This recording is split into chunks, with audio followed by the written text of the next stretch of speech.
মাননীয় শিক্ষামন্ত্রী সব জায়গায় গিয়ে বলে নকল আর চলবে না। 2026-এর শিক্ষার্থীরা আপনাদেরকে দেখিয়ে দিচ্ছে এই স্ট্যান্ডবাজি আর বাংলাদেশে চলবে না। হাঁটু সমান পানিতে, বুক সমান পানিতে 2026 সালের এইচএসসি পরীক্ষার্থীদের আপনি ডুবিয়ে আপনি পরীক্ষা দিতে বাধ্য করেছেন। আপনি পরীক্ষার প্রশ্নের মধ্যে 2টা সৃজনশীল আপনি ভুল দিয়ে রেখেছেন।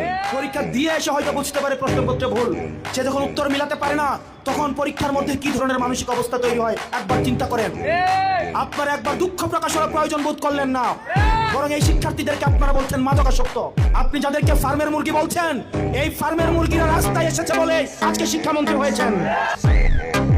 এই ফার্মের মুরগিরা রাস্তায় এসেছে বলেই আজকে লন্ডন থেকে এসে বাংলাদেশের প্রধানমন্ত্রিত্ব করছে। কিছুদিন পর পর একটা জিনিস ইচ্ছা হয়, আপনারা সেটা তাদের উপরে চাপিয়ে দেন যে যখন ইচ্ছা তাদেরকে নিয়ে এক্সপেরিমেন্ট করবেন, এক্সপেরিমেন্ট ফেল করলে আবার সেই এক্সপেরিমেন্ট তুলে নেবেন।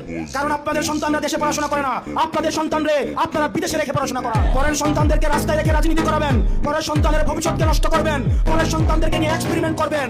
এই বাংলাদেশ নিয়ে এক্সপেরিমেন্ট আর আমরা আপনাদেরকে করতে দিব না। না হয় এই শিক্ষার্থীরা যদি রাস্তায় নেমে দৃঢ় অবস্থান নেয়, আপনার পাটাতন যে শক্ত না, এই অর্ধবেলা আন্দোলনেই সেটা বোঝা গিয়েছে।